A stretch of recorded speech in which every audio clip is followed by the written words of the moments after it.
বন্ধুরা, আপনারা যদি কোনো প্রকার ঝামেলা ছাড়া মুরগির বাচ্চাগুলোকে সঠিকভাবে ব্রুডিং করতে চান, তাহলে আপনাদের অবশ্যই ব্রুডিংয়ের সময় 6টি মেডিসিন ব্যবহার করতে হবে। এই 6টি মেডিসিন যদি সঠিকভাবে আপনারা ব্যবহার না করেন, তাহলে আপনাদের মুরগির বাচ্চাগুলো ভালো হবে না।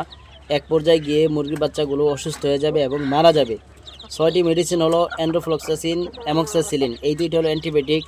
এই দুইটা মেডিসিন 1 গ্রাম অথবা 1 মিলি করে আপনাদের 24 ঘন্টা চালাতে হবে, লাগাতার 5 দিন। এই দুইটা মেডিসিনের সাথে সকালবেলা আপনারা ব্যবহার করবেন টক্সিন বাইন্ডার 1 লিটারে 1 মিলি, দুপুরবেলা ব্যবহার করবেন হলো পানির পিএস 1 লিটার পানিতে 1 মিলি, এবং রাত্রেবেলা ব্যবহার করবেন হলো B1 B2 ও লাইসোবিট 1 লিটার পানিতে 1 গ্রাম করে। এইভাবে করে যদি আপনারা 5 দিন মেডিসিন দিতে পারেন, আপনাদের মুরগির বাচ্চাগুলো থাকবে ঝরঝরা এবং একটি বাচ্চা অসুস্থ হবে না ইনশাআল্লাহ। এরকম ধরনের গুরুত্বপূর্ণ ভিডিও যদি আপনারা পেতে চান, তাহলে অবশ্যই আমার চ্যানেলটি সাবস্ক্রাইব করে দিবেন এবং ভিডিওটি আপনাদের বন্ধুদের মাঝে শেয়ার করে দিবেন।